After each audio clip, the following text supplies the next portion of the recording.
Bonjour tout le monde, bienvenue à votre coaching achat immobilier avec Myriam Cooper, moi-même. Donc aujourd'hui, on va parler du module 4. Alors dans ce module 4, la première partie, on va parler de la recherche. Au niveau de la recherche, surtout les besoins, les désirs et puis les critères de sélection. Au niveau de la deuxième partie, là, on va voir le contrat. Qu'est-ce qu'on trouve à l'intérieur de ce contrat? Comment le contrat se compose? On va voir les conditions, l'inspection, l'assurance, le dépôt et comment présenter une offre et qu'est-ce qui se passe après avoir présenté l'offre. Donc ici, l'évaluation des besoins et critères de sélection. Donc là, on arrive à cette étape-là, ça veut dire que vous avez votre lettre de préapprobation en main et que vous allez commencer votre recherche appuyée de votre agent immobilier. Donc avant de plonger dans la recherche de votre futur bien, il est crucial de connaître vos besoins et priorités. Donc avant de commencer cette recherche, donc là vous savez le montant maximum à ne pas dépasser. Maintenant, c'est de voir un peu c'est quoi votre capacité financière à vous-même. Donc ça, c'est en établissant un budget. Comme par exemple, imaginons que actuellement vous payez un loyer de 1 700 $. C'est quoi votre capacité à aller au-delà de ces 1 700 $? Donc c'est vraiment très très important de s'appuyer là-dessus et de faire une petite analyse financière par vous-même. Donc vous allez déterminer votre budget total et puis surtout incluant les coûts d'achat, les frais de notaire et puis s'il y a des rénovations, tout ça, il va falloir faire un calcul par rapport à ça. Voir quel type de bien que vous recherchez. Donc, il y a plusieurs types. Il y a la maison individuelle, il y a les semi-détachés. Est-ce que c'est neuf? Est-ce que c'est ancien? Donc, là, vous allez notifier tout ça aussi. Localisation, tout simplement dans quel quartier vous voulez vous trouver.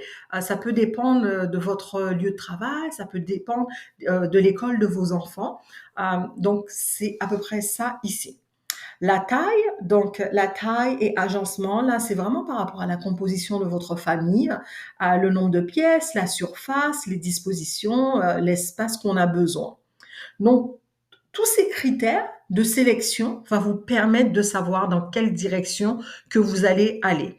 Attention, oui, il y a ce qu'on souhaite, mais il y a aussi le budget à ne pas dépasser et surtout le montant à ne pas dépasser qui a été accordé par la banque. Donc à un moment donné, c'est sûr qu'on peut dire oui, je veux une maison avec 4 chambres, c'est la maison individuelle, je veux le garage, je veux un grand jardin, je veux dans un beau quartier. Bah, tout ça, ça a un coût. Je veux le basement ou je peux faire de la location. Tout ça, ça a un coût. Est-ce qu'au niveau budget, on a suffisamment pour acheter ce type de bien? Est-ce que aussi le montant que la banque, le maximum que la banque nous propose, est-ce que ça rentre dans notre budget? Donc ça, c'est vraiment très important. Donc lorsque vous allez mettre tout ça en place, tout simplement, parfois, il y a des critères vraiment qui sont très importants pour vous. Exemple, vous allez dire, ah ben oui, il me faut vraiment un garage pour X raison, ça, je ne peux pas l'enlever. Par contre, il y a d'autres critères, vous allez dire, ah ben ça, si je pouvais l'avoir, ce serait bien. Donc, à un moment donné, il y a parfois des compromis à faire par rapport à son budget et par rapport à cette lettre de préapprobation. Là, ce sont les différentes plateformes. En fin de compte, ces plateformes-là vont vous aider à trouver votre maison idéale. Donc, le plus populaire, c'est realtor.ca. Ça, c'est très simple. Vous allez aller sur ce site-là et puis vous allez avoir tous les listings qui sont actuellement disponibles, que ce soit Moncton, Dieppe, Riverview, le Grand Moncton, New Brunswick, carrément. Et donc, vous allez pouvoir faire des recherches et même mettre vos critères pour avoir une sélection plus détaillée par rapport à ce que vous recherchez. Puis d'un autre côté, votre agent immobilier va faire la même chose aussi, va vous envoyer des biens qui correspondent aux critères sélectionnés. Donc c'est une discussion entre clients et de la façon que je procède, c'est lorsque mes clients ont obtenu leur lettre de préapprobation, on va s'installer, on va discuter par rapport à voir qu'est-ce que vraiment ils recherchent.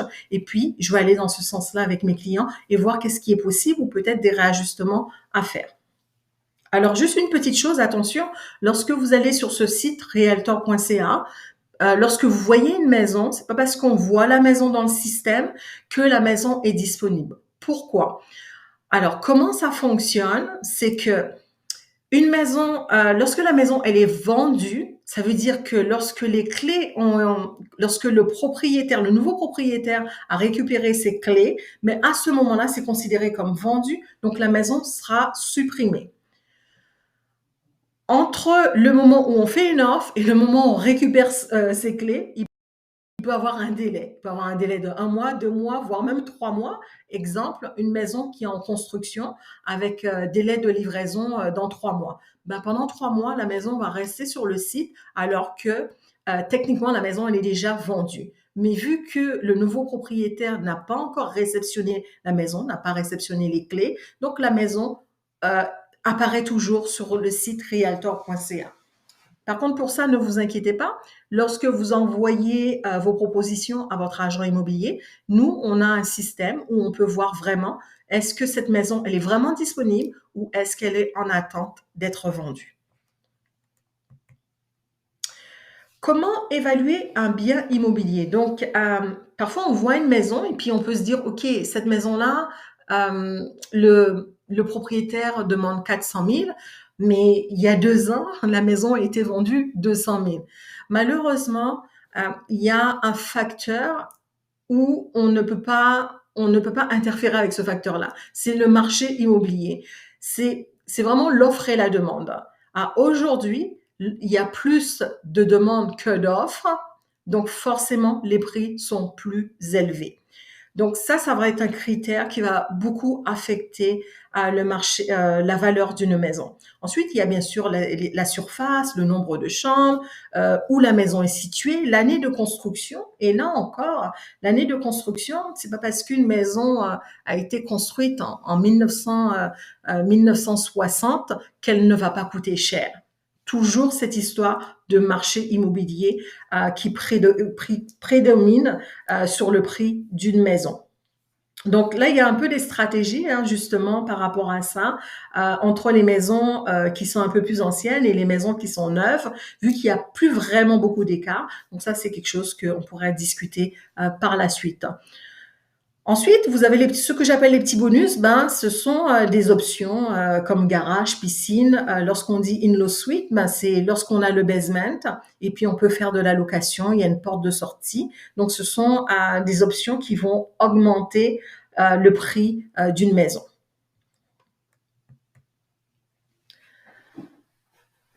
J'ai trouvé bon de partager avec vous le site de service New Brunswick. Comment évaluer un bien immobilier? Donc, si vous allez sur ce site en question, vous mettez l'adresse d'un bien immobilier, vous allez voir que vous avez le prix de la valeur de ce bien qui a été évalué par Service New Brunswick. Attention, c'est juste une estimation. C'est pas parce que c'est marqué que la maison, cette maison-là vaut 200 000 que la maison sera vendue 200 000. Généralement, vous pouvez multiplier presque par 2 là. Ça vous donne une idée. Mais surtout, ce site, au-delà de ça, je trouve que c'est bien parce que ça vous montre l'historique des taxes, les taxes à payer à chaque année là, pour votre maison. Ça peut vous montrer chaque année comment cette valeur de la taxe a augmenté. Ça, c'est une chose. Deuxième chose, ça peut vous servir aussi lorsque une maison où il y a un peu de terrain. Parfois, on a envie de savoir vraiment la délimitation du terrain. Ben, vous allez dessus, puis vous allez voir la délimitation en question. Maintenant, venons au contrat. Donc, dans cette partie-là, j'ai remis un peu ce petit dessin qui représente le processus d'achat qu'on a vu tout au début. Donc, la première chose, n'oubliez pas, c'est les futurs acheteurs épargnent. Ensuite, tout de suite, je dirais par la suite, ils vont rencontrer leur agent immobilier. Deuxième, rencontrer un spécialiste des prêts. Entre le 1 et le 2, l'agent immobilier va faire la coordination et puis vous aider à trouver le meilleur prêt. Numéro 3, être préapprouvé, ça on l'a vu, c'est la lettre de préapprobation. Numéro 4, on va commencer la recherche. Et puis 5, présenter une offre. Alors, lorsqu'on présente l'offre, alors c'est très bien, vous avez trouvé la maison idéale, on a fait plusieurs visites, et puis là, vous dites, OK, ben, je souhaiterais proposer un prix sur cette maison-là. Donc, votre agent immobilier va devoir remplir un contrat.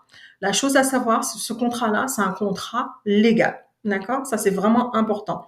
Et tout le monde ne peut pas écrire un contrat. Ça, c'est important à savoir aussi.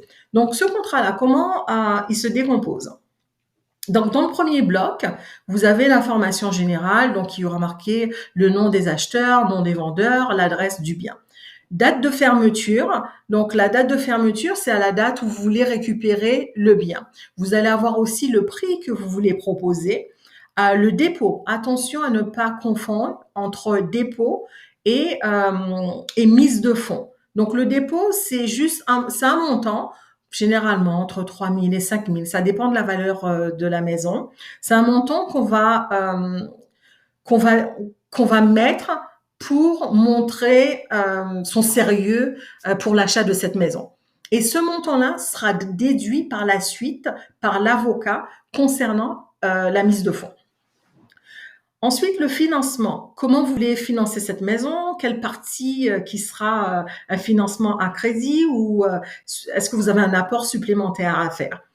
L'inspection. L'inspection, est-ce qu'on va faire une inspection? À quelle date? L'assurance, est-ce que vous demandez du temps pour trouver une assurance?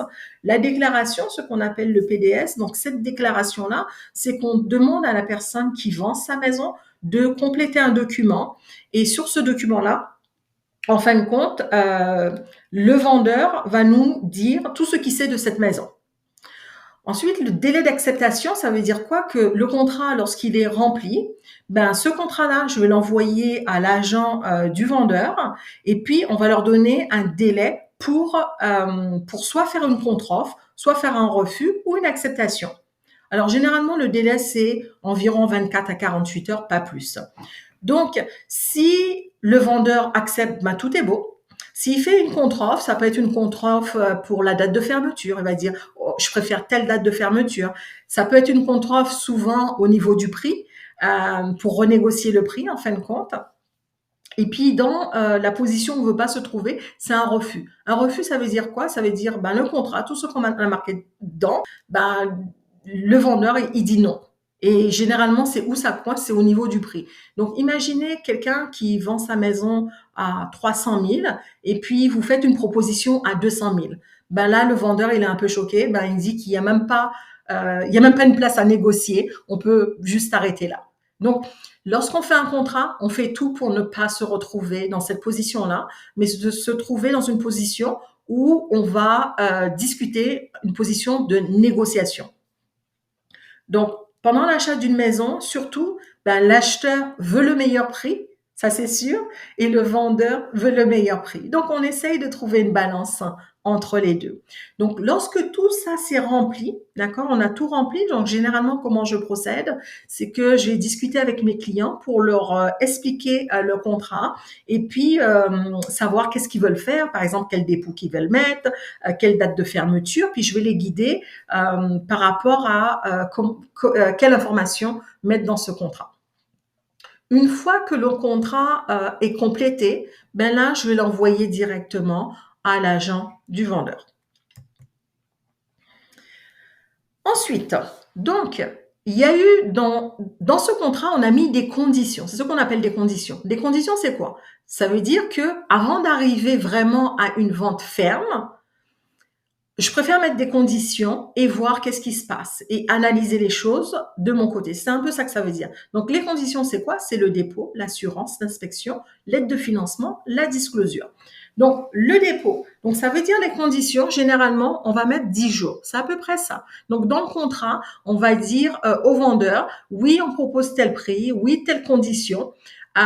mais donnez-nous 10 jours pour mettre en place les conditions. Donc 10 jours, ça veut dire 10 jours pour le dépôt, aller déposer, par exemple, si on a mis 3 000 ou 5 000 dans le contrat comme dépôt, donc donnez-moi 10 jours pour aller déposer cet argent-là à l'agence qui s'occupe du vendeur. L'assurance, c'est pareil, donnez-moi 10 jours pour que je puisse avoir une assurance. Donc l'assurance, comment ça va se passer? L'acheteur va appeler des compagnies d'assurance, va faire des cotations avec les renseignements de la maison. Et puis, l'acheteur va dire, oui, je souhaite une assurance pour ce bien à telle date. C'est la date de fermeture. Donc, pour l'instant, vous payez rien. Juste, vous allez mettre une assurance en place qui va démarrer à la date d'acquisition de la maison. L'inspection, donc, l'inspection, vous savez, ça coûte environ 500 $. Donc, pendant ces 10 jours-là, pareil, donc, votre agent immobilier va vous donner des contacts aussi pour des inspecteurs. Donc, pendant les 10 jours en question, il faut faire venir un inspecteur qui va rester dans la maison environ 2-3 heures pour analyser cette maison en profondeur. La lettre de financement, donc, vu que maintenant, il y a un contrat qui a été accepté par le vendeur. Donc, ce contrat-là va être envoyé à la banque. Rappelez-vous bien que jusqu'ici, vous aviez une lettre de préapprobation. Là, maintenant, on va demander à la banque une lettre définitive, d'accord, d'hypothèque. Donc, la banque a aussi 10 jours pour nous remettre cette lettre. Généralement, ça prend environ une semaine du côté de la banque. Puis la disclosure, c'est le document que le vendeur doit compléter. Donc ça, je l'envoie directement à l'agent du vendeur et je demande au vendeur de compléter ce document-là avec son client. Donc, dans ce document, le vendeur doit nous dire tout ce qu'il sait au niveau de la maison. Alors, tout ce qu'il sait, c'est qu'est-ce qu'on cherche à savoir. Exemple, est-ce qu'il y a eu peut-être une inondation dans le basement? Quelle date le toit a été refait? Est-ce qu'il y a eu des problèmes d'électricité? C'est des petites choses comme ça qu'on cherche. Ça ne veut pas dire qu'il n'y a pas de vente après, mais ce qu'on veut, c'est que l'acheteur, lorsque l'acheteur prend sa décision définitive, l'acheteur fait un choix en connaissance de cause. C'est ça qui est important. Donc, quand tout ça c'est fait, mon client va m'envoyer la preuve du dépôt. Donc, mon client a reçu un récépissé de l'agence du vendeur. Donc, mon client va me l'envoyer par courriel. L'assurance, donc mon client va m'envoyer l'attestation d'assurance. L'inspection, je vais recevoir le contrat, le rapport de l'inspecteur, ainsi que mon client aussi. On pourra en discuter. La lettre de financement, mon client va l'avoir et il va me l'envoyer aussi. Et la disclosure, tous les deux, on va l'avoir aussi. Donc, à partir de ce moment-là, dans les 10 jours, il faut qu'on puisse remplir toutes les conditions. Et quand toutes les conditions sont remplies, là, je vais remplir un document. Et c'est le document que vous voyez à l'écran. Ce document-là, c'est pour dire au vendeur, d'accord, que toutes les conditions, mon client a rempli toutes les conditions à date d'aujourd'hui et voilà les preuves. Donc, la preuve du dépôt, l'assurance, l'inspection, la lettre de financement et la disclosure a été acceptée. À partir de ce moment-là, quand vendeur et acheteur ont signé ce document-là, on dit que le contrat est en force. Ça veut dire quoi? Que l'acheteur ne peut plus se retirer de la vente et que le vendeur ne peut plus se retirer de la vente. C'est ça que ça veut dire. Parfait. Donc, cette petite dernière partie, c'est juste, on va pas appeler ça un jeu, mais c'est pour vous mettre en situation, un petit mini devoir, c'est pour vous-même. Je vous conseille de passer à travers, ça prend pas beaucoup de temps, ça doit vous prendre peut-être 5-10 minutes à mettre en place ce qui est inscrit. Merci beaucoup et puis à la prochaine fois.